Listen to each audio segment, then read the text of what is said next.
Finally, this is a very interesting story, and this goes exactly into what it is I want to talk about for today.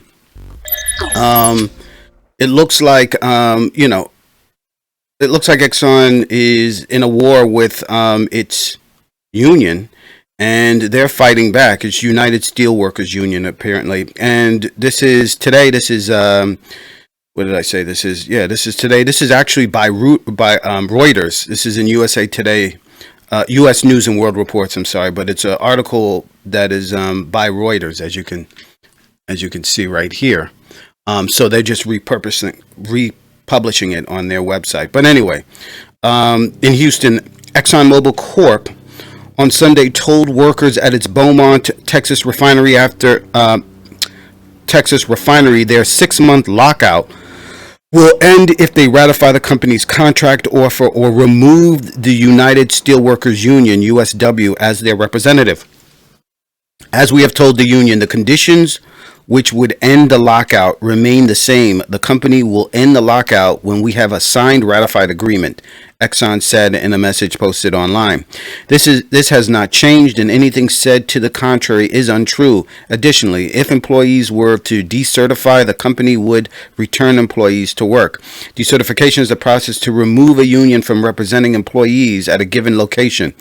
The U.S. National Labor Relations Board is reviewing a petition signed by at least 30% of the locked out workers that could lead to a vote to decertify USW Local 13243 in Beaumont as their representative. No date for a vote has been set. Workers at the 369,000 barrel a day Beaumont refinery and adjoining lubricant oil plant, which makes Mobil One motor oil, are scheduled to vote on Tuesday on the company's contract offer.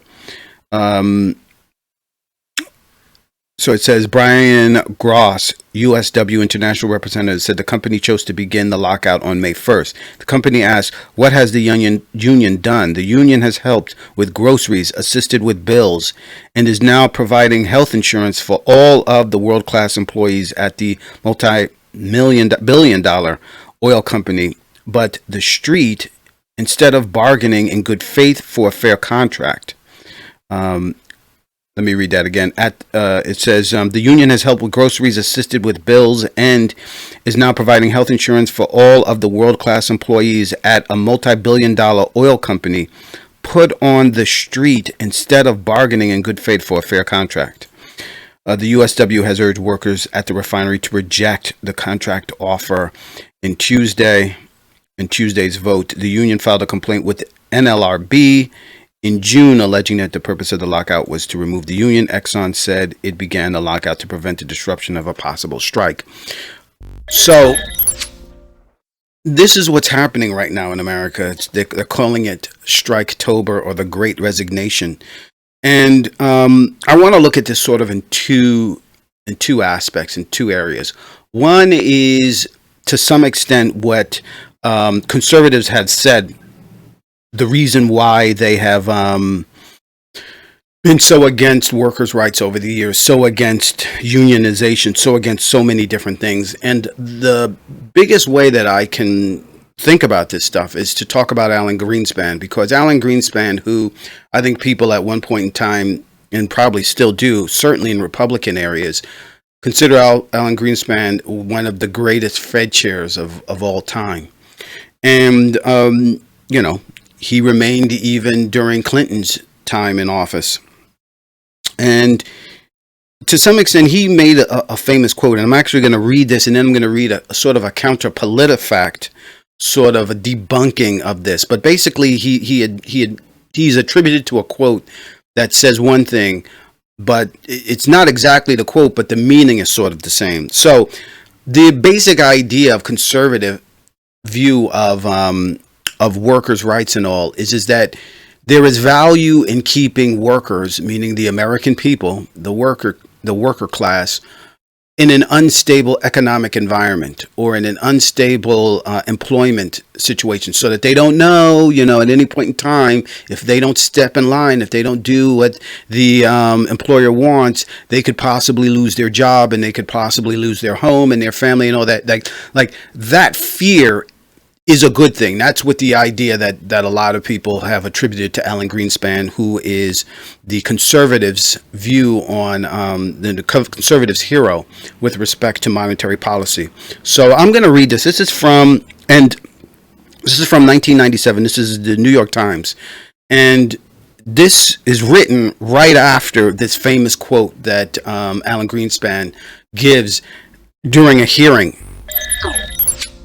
And it says, and I'm not going to read the entire thing. You can sort of read it yourself. I don't have the lower third video, but it's job insecurity of workers is a big factor in Fed policy. That's the title of it. You can do a Google search for that. But it says in part, and this is by Louis Uchitel, I guess. I don't know.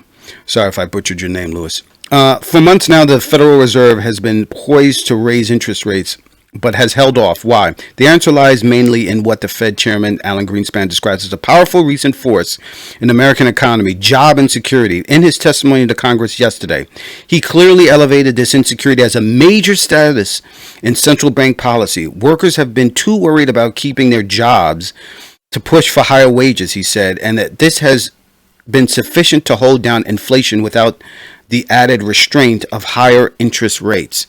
I'm going to stop there for a moment, because I sort of want to remind people that inflation to the Republican Party is like the devil. Like, anytime you hear Republicans, and by the way, Joe Manchin, talk about bad things to happen to the economy, it's never that workers are not able to feed themselves. It's never that workers are starving or whatever and don't have health care or whatever. It's always about whatever we do could cause inflation, right? This is out of the Ronald Reagan playbook. This is conservative orthodoxy. Inflation is so, it's so concerning. You never want to have any kind of inflation. That is complete opposite from liberal views. Liberal views like a Paul Krugman, who I'll read from in a moment, believe that some inflation is not a bad thing. But here Greenspan talks about how great it is, basically, and I'm paraphrasing, of course, and this is an op-ed, this is not a report, but it's sort of how great it is that we have this worker insecurity, because I don't have to do anything in terms of adjusting the interest rate, because all this insecurity is doing it for us, and it's creating an environment where workers are insecure, so they're not asking for much, so the businesses are not increasing or doing anything to increase prices, so that helps everybody. That's their view of it. For more than a year now, Mr. Greenspan has been gradually building his case that downsizing and job insecurity have altered the normal workings of the American economy, and yesterday he spelled out his view more pointedly and in more detail than before. Other factors have contributed to the softness of compensation growth, despite a low unemployment rate, he said, but I would be surprised if they were nearly as important as job insecurity. Job insecurity in Mr. Greenspan's hands is a rather complex monetary indicator. That workers are fearful of losing their jobs is not in and of itself sufficient explanation for the failure to push for significant raise increases. The sense of job insecurity has to be rising, that is, getting worse. Once it levels off and workers become accustomed to their new level of uncertainty, their confidence may revive and the upward pressure on wages resume.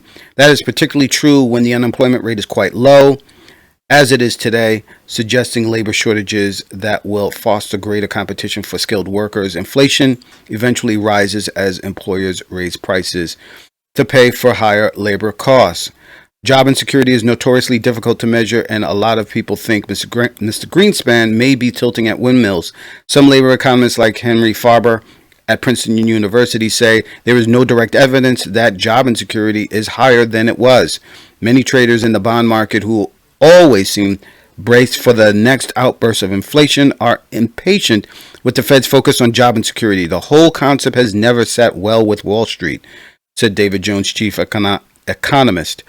It just seems like a rationalization to explain why wages had not yet accelerated to in response for full employment. So, and it goes on with that, but this whole notion from Greenspan about the benefits of job insecurity is really become mantra, has really become extremely important to the right. And one of the ways we know, and not just to the right, to the left, again, Joe Manchin. I mean, I guess I have to remind people, Joe Manchin went out and said, I don't want to have us continue to give money, unemployment benefits to poor people, to people who are struggling, because we need to, we're coming back, and it's going to make people lazy, and people aren't going to want to go out and find a job, and we need to get the economy roaring back. I remember specifically him going on about that, a little tirade about why he wouldn't, because remember, progressives wanted to continue to give this unemployment benefit through the end of the year. Manchin would only agree if it ended in September, when it did. So again, this is another example of the Democrats capitulating to President Joe Manchin. But his concern was this whole idea of inflation. What we know now, however, the truth, however, is that ending those all of those benefits didn't do a damn thing when it came to people getting back to work. Unemployment is what it is. We've got striketober. We have all of these strikes going on. People feel empowered. People feel emboldened. And people are going out and they are fighting for better wages and a better life, which is the very thing that Alan Greenspan is so scared of in this report. But here is what, here is where this quote comes from, this idea, this conservative idea that Alan Greenspan said this. In PolitiFact, it's a controversial website. People have issues with it.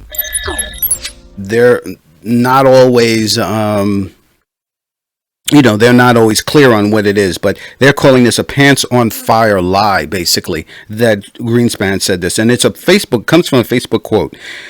And the Facebook quote says, former Alan Greenspan, chairman of the Federal Reserve, said that if the workers are more insecure, that's very healthy for the society because they'll serve the masters gladly and passively. And it is a quote that was a part of Noam Chomsky, I believe's Facebook page. He is the one who created this quote. And if I can see it, here we go. It turns out Greenspan didn't say it. Instead, it's academic Noam Chomsky's take on something Greenspan said. And Greenspan and Chomsky couldn't be more different ideologically. Right, we already know that. So, it emerged from remarks Chomsky made to the Adjunct Facility Association in the United Steelworkers, February 4th, 2014, reprinted in the transcript form. You can go to that transcript form, that website. This idea is sometimes made quite often. So when Alan Greenspan was testifying before Congress in 1997, which I just talked about, on the marvels of the economy he was running, he said straight out that one of the bases for its economic success was imposing what he called greater worker insecurity. If workers are more insecure, that's very healthy for the society, because if workers are insecure, they won't ask for wages, they won't go on strike, they won't call for benefits, they'll serve their masters gladly and passively, and that's optimal for corporations' economic health. At the time, everyone regarded Greenspan's comments as very reasonable, judging by the lack of reaction and the great acclaim he enjoyed, and still does till this day. They, of course, ruled that the meme says that Alan Greenspan said if workers are more insecure, that's very healthy for our society because they'll serve their masters gladly and passively. Those words actually come from a sarcastic critique of Greenspan's words by Noam Chomsky, not from Greenspan himself. So all this to say is Was Greenspan actually onto something? Because we are now seeing that coming out of COVID and this big upheaval and shift, we are seeing a greater number of strikes. We are seeing a greater number of U.S. workers who are getting on the picket line. Is there some credence to this idea that what Chomsky said? I mean, what Chomsky says, Alan Greenspan says, in I think it's somewhat in jest, but whatever. Is this something that might actually be true and might actually be accurate? I think to some extent it does sound like it might be a little bit true and accurate. That once workers feel empowered, that they are going to strike, and once they strike, you're going to see, particularly if businesses make deals, that prices are going to go up. We know that's one thing that's happening, that prices are going up. But there are other factors involved. Plus, not only that, in my humble opinion, inflation is not nearly as concerning as people deciding that democracy no longer works. Let's go find the next authoritarian that we can find and see what he has to offer. Because insecurity and what's going on today with people being, strapped, with people struggling, with people hurting, creates a situation where authoritarians can find a foothold. So what you have right now is, on one side, you've got an empty suit, which is the Republican Party, because conservatism no longer works. They no longer have an ideology that they can hold on to.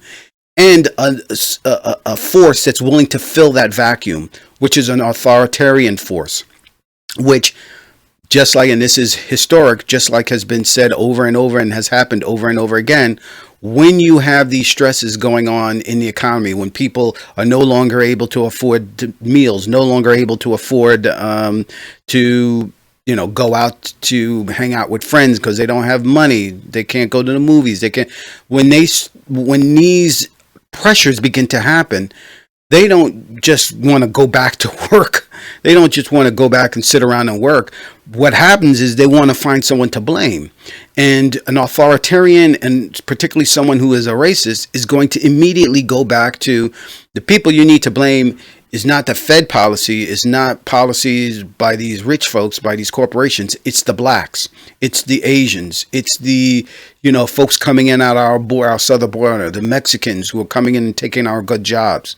That's what happens. So, you might have for a while this policy that might keep workers insecure and in their jobs for a while, but underneath all of that, what is also happening is people are becoming more and more enamored with the idea that they are the victims of some other race, some other group who are screwing them. Women are, now out there and they want what we have. Blacks, they're out there, they want what we have. And we need to fight them. We need to come after them. And that brings power, that gives power to, particularly when you have an empty vessel like the Republican Party, that gives power to these forces that are just there like free radicals, just sort of floating around there, just waiting to attach themselves to something. And it's always anti-immigrant, anti-black, anti-woman, foreigners, and you add the vaccine, you add the COVID to that.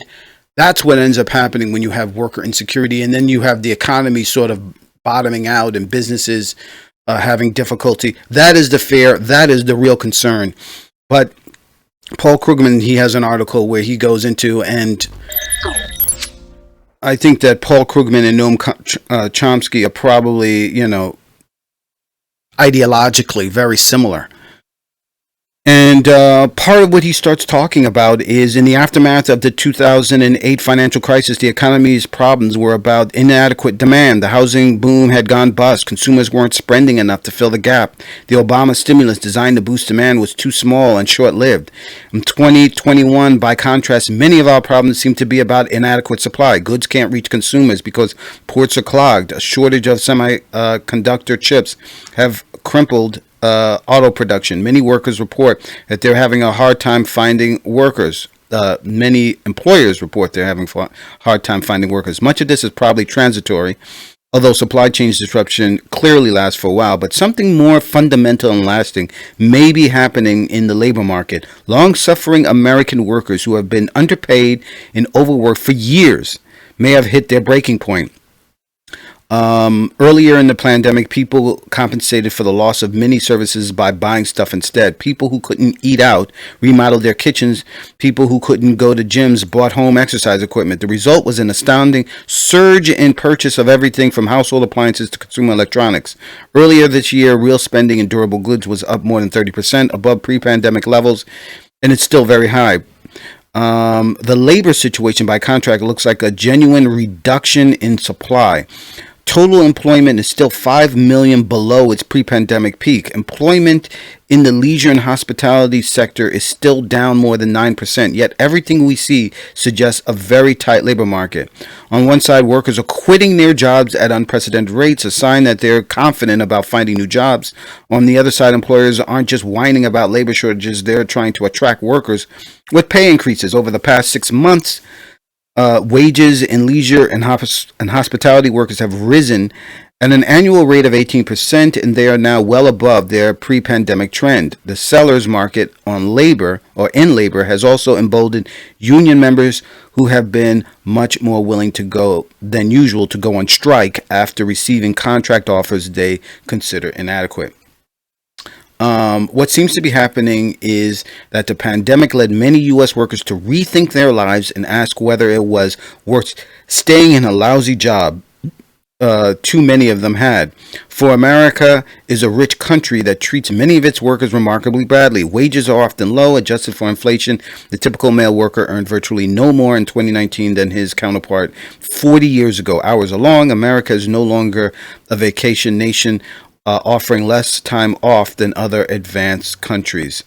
Given these realities, it's not surprising that many workers are either quitting or reluctant to return to their old jobs. The harder question is why now? Many Americans hated their jobs 2 years ago, but they didn't act in those feelings as much as now. What's changed? Well, it's only speculation, but it seems quite possible that the pandemic, by upending American lives, also caused some of them to reconsider their life choices. Not everyone can afford to quit a hated job, but a significant number of workers seem ready to accept the risk of trying something different, retiring early despite monetary costs, looking for less unpleasant job in a different industry, and so on. And the article goes on from there. But the point I think that is important and that needs to be made, and I think that Democrats could learn from, because Republicans forget about it, is that what's happening right now with workers is the solution to what ails us. Because I don't care what, I mean, this Build Back Better thing has devolved into becoming a joke now at this point in time, with Joe Manchin now writing the bill based on the needs of the oil and gas industry and the pharmaceutical industry, yada, yada, yada.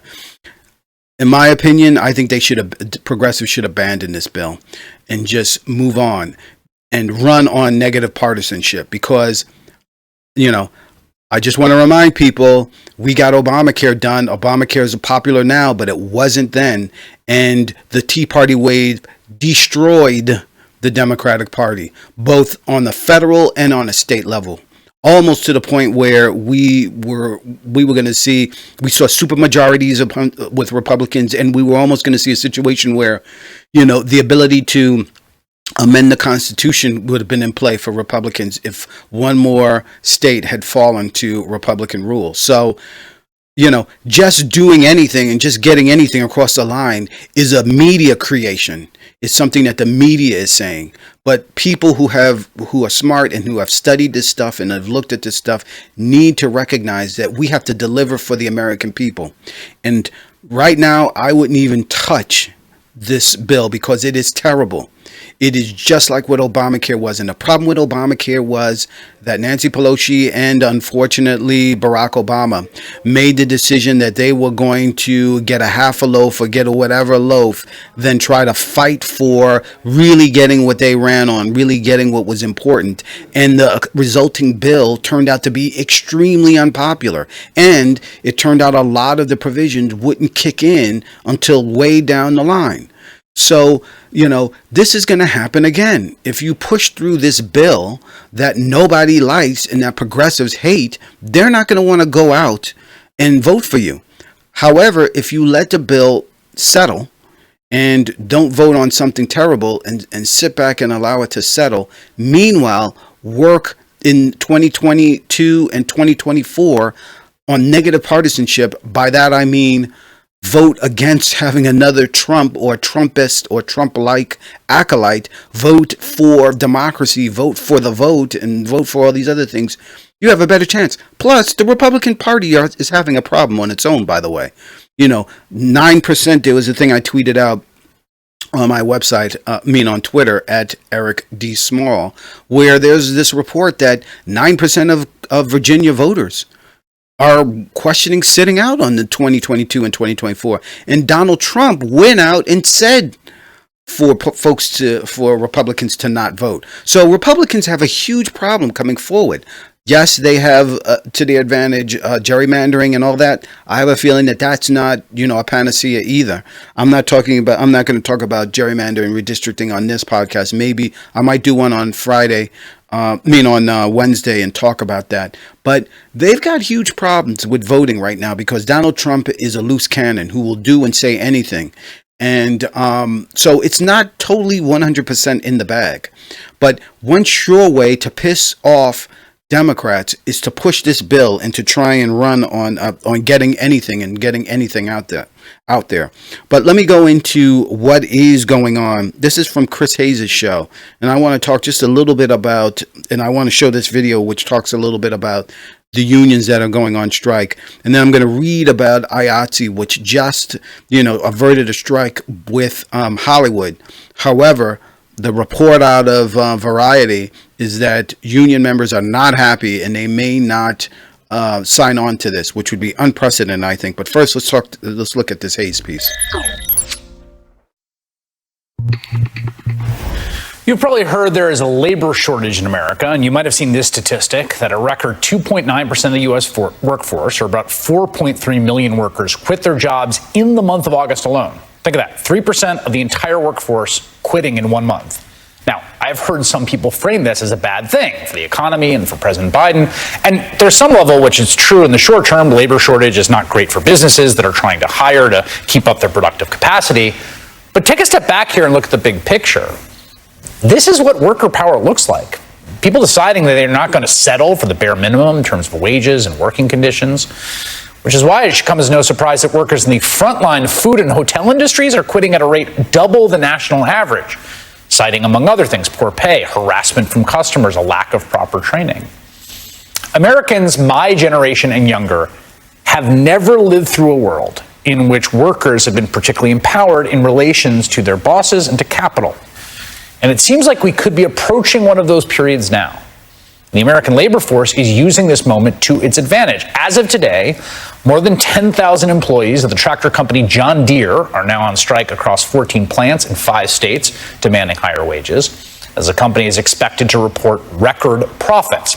The International Alliance of Theatrical Stage Employees, that's the guild representing the production crews who make the movies and TV shows you watch possible, is set to go on strike next Monday if its demands are not met. More than 24,000 nurses and other healthcare workers have voted to authorize a strike against industry giant Kaiser Permanente, citing poor conditions exacerbated by the pandemic. Those 3 strikes alone, just those 3, would account for roughly 90,000 workers in this country walking off the job in the span of a few weeks. But that's not all. Employees of the cereal giant Kellogg's have been on strike for over a week now. You may have seen this truly amazing photograph of a lone striker holding down the line amid torrential rain. Nurses and hospital workers are striking in Buffalo, New York, and Worcester, Massachusetts, with the Massachusetts nurses' strike now the longest in the state's history.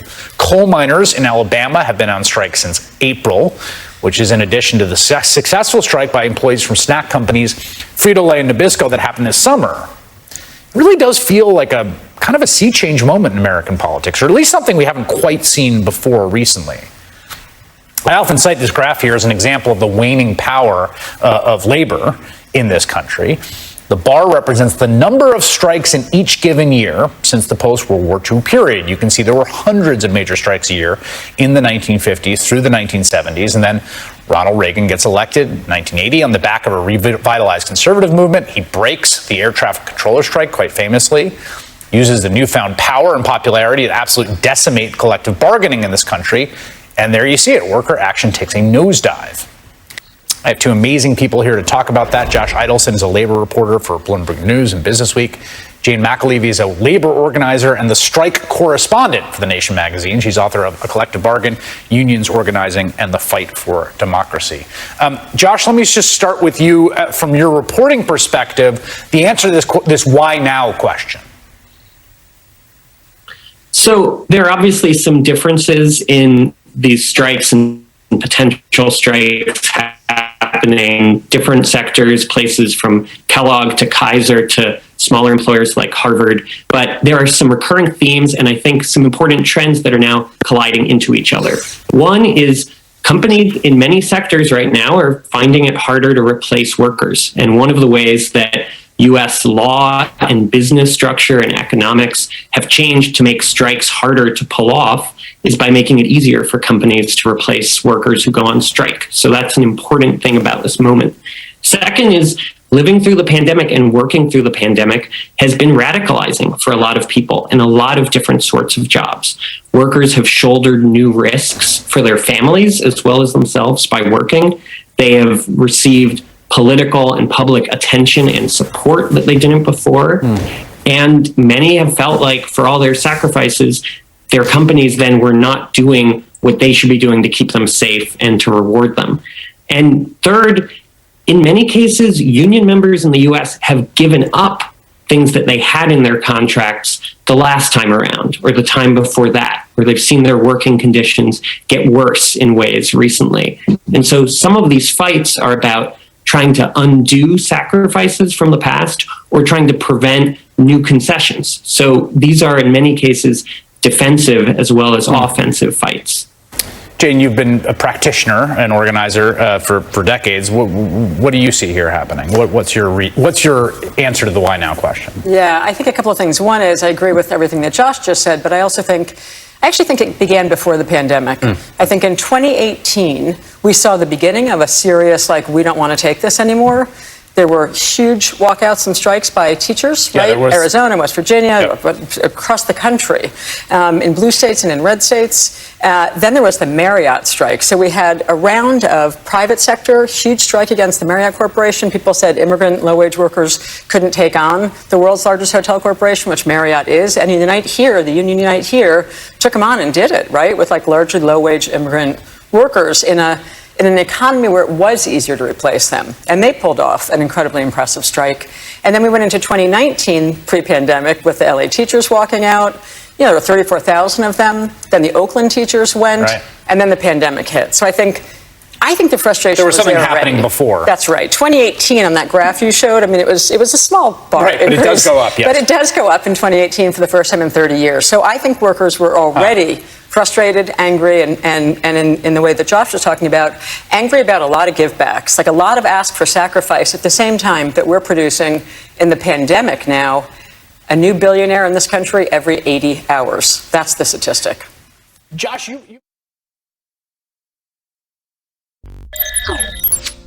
So it's remarkable. It's quite remarkable what is happening right now with respect to labor and with respect to business. But I want to go into this labor thing with IATSE, the union, because there is this report out of Variety that many members of IATSE say they will vote against ratifying a new contract with the major studios because it does not do enough to address working conditions on set. The deal announced Saturday afternoon averts a strike that would have shut down film and television production nationwide starting on Monday morning. But in interviews and online chatter, many workers have expressed frustration with the terms and said that they expect it will be rejected. Basically, nothing has changed. A director of photography based in LA said, "I have not heard a single person saying they will vote yes. A ratification vote will likely not be held for several weeks as lawyers will have to translate the deal points into contract language. In the meantime, work will proceed as normal on film and TV sets. The tentative agreement provides a 54-hour weekend and a 10-hour turnaround time between shifts for all workers on all productions. Some we're hoping for more than 10 hours, but as well as other wage and residual provisions that are not in the deal. But they also wanted to make a broader point about conditions on a set, which many find to be inhumane and unsustainable. We wanted to send a message that things need to actually change, says a Dolly Grip in IATSE Local 80. The 10-hour turnarounds, that's the same crap that's already in my contract. Why would I be excited about that? The International Alliance of Theatrical Stage Employees represents 60,000 TV and film production workers across the country, including hairstylists, electricians, prop makers, cinematographers, editors. The union leadership hailed the deal as a landmark agreement on Saturday. So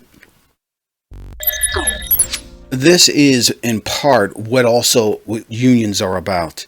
And that is that, they strike deals and they're, union leadership is not always have their ear to the ground with the people. They sometimes, and I remember this vividly with SAG, this was many years ago, but before SAG for years wanted to merge with, I can't remember the theater union, AFTRA. They wanted for years to merge with AFTRA, and after SAG saw itself, I think, to some extent as much more to get into SAG. It was a much more of a harder thing, and I think they sort of looked at themselves to some extent. I don't know, I'm editorializing, but sort of as snobs to some extent.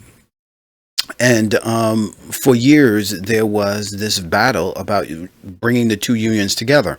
And you had people within leadership who were thinking that people who are actually the more wealthy, the more steady working actors should have more voting power than those who are working intermittently, so to speak. And that created a huge fraction. And there was a significant war within SAG leadership about the direction the union should go. Clearly, the side that wanted to combine AFTRA and SAG together won, because it's now SAGAFTRA. But it is one of the things that you have to look at and have to address when we talk about what is going on with respect to unions and unionization. Let me just continue a little bit more from this article. Overall, it's very disheartening, and said Theodore Rise, a gaffer at Local 728, I do think it will be rejected. Membership rallied for an unprecedented strike authorization, which passed 99% support. This is the one time we as organized labor in Hollywood have the ability to take a stance to make a change. We had the potential to shut down production. In general, I feel like our leadership has let us down again. For many outside the union who would have been affected by the strike, the deal was met with relief. But some IATSE members had been looking forward to picketing outside major studios, which would have been drawn nationwide attention to issues like the 14-hour workday on film sets. I'm surprised that that's even legal. Some of the stuff that they're doing with the set. So, anyway, that's the union story, and it is a powerful one. And I don't think this is going anywhere, but it affects politics, because the Democratic Party is supposed to be the party of unions and of workers. And it's important how we decide to move forward when we talk about voting and when we talk about what we're going to run on, right? We have got to run. We can't run on Build Back Better. Build Back Better is becoming a disaster. It's a joke. It's an embarrassment. We can't do what we did with Obamacare, which turned out to be a total disaster for Democrats, which got wiped out, just historic losses after Obamacare passed, because we acquiesced to the Liebermans, the Mary Landrieux, the Heidi Heitkamps of the world, and it just destroyed us with our own base. So go with workers, go with protecting democracy, go with being against Republicans for Donald Trump and his craziness, and move forward.